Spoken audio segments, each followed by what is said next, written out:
Det kommer til at ske. Det er helt klart min formodning.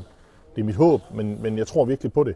Jeg synes, vi får nogle tegn fra politikere og embedsfolk i kommunen og fra arkitekterne om, at vi virkelig har fat i noget rigtigt her. Vi synes, vores projekt har et kæmpe potentiale, ikke bare for basketball, og ikke bare fordi nu vi bygger en basketballhal. Der bliver bygget en masse ting herude i øjeblikket. Men siden det her center blev bygget for mere end 50 år siden, hvor det lå på bar mark, altså når man kigger på billederne fra dengang, så var der jo mark rundt om. Nu ligger det jo midt i Aarhus. Vi er blevet en forstad. Vi er ikke længere sådan en oplandsby. Vi er blevet en forstadsby her i Vejleby. Og Vejleby har brug for en markør. Og den markør, synes jeg, skulle være sport, idræt, sundhed. Og det der mener vi har noget at tilbyde byen. Og det er det, vi sammen med arkitekterne også sidder og kigger på i øjeblikket.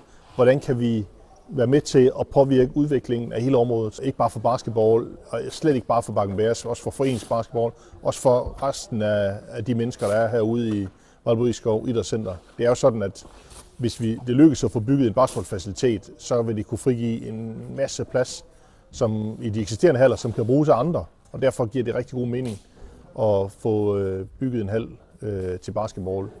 For foreningsbasketball, der skal hallen give 2 eller forhåbentlig 3 fuldbaner, hvor der kan være masser af basketball på folk i alle aldre og begge køn osv. Det skal bare summe af basketball. Jeg vil tro, eliten og talentarbejdet måske kommer til i alt at fylde 15% af kapaciteten. Resten, det er altså foreningsbasketball og måske uorganiseret basketball, vi skal se, om vi kan tiltrække. Det kan være skoleforløb, det kan være andre ting.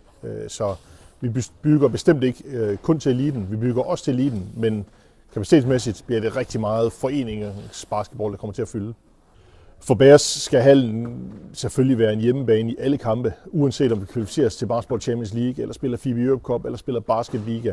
Og det skal være en hjemmebane, der er lige så intim som Vejleby-hallen, og det er noget af et krav at stille op, fordi intimiteten er blandt andet i Vejleby-hallen, fordi tilskuerne er tæt på, og fordi at tribunerne er stejle. Og man må ikke bygge så stejle tribuner mere, og afstanden til tilskuerne er faktisk også lige tæt nok i forhold til det internationale basketballforbunds krav. Så der kommer vi til at ændre nogle præmisser. Men vi skal have skabt en intim hjemmebane til Bakken-Bears. Hvis vi skal udvikle os kommercielt og sportsligt, så skal vi tage det næste skridt som organisation. Og det næste skridt for os, det er at få en facilitet, hvor vi er hjemmebane, og hvor vi kan sætte nogle kommercielle aktiviteter i søen. På den måde så har vi i de nuværende rammer måske en lille smule stødt hovedet imod glasloftet sportsligt, og dermed også organisatorisk og kommercielt. Så for os er det altafgørende, at vi får det her projekt til at svømme. Vi har jo et mål om at have første spadestik i løbet af 2025, og ja, det er optimistisk, men omvendt. Arkitekterne har ikke sagt mig imod på den plan endnu, og indtil videre, der kører vi kører godt med den dialog, vi har med Aarhus Kommune om at få det til at lykkes.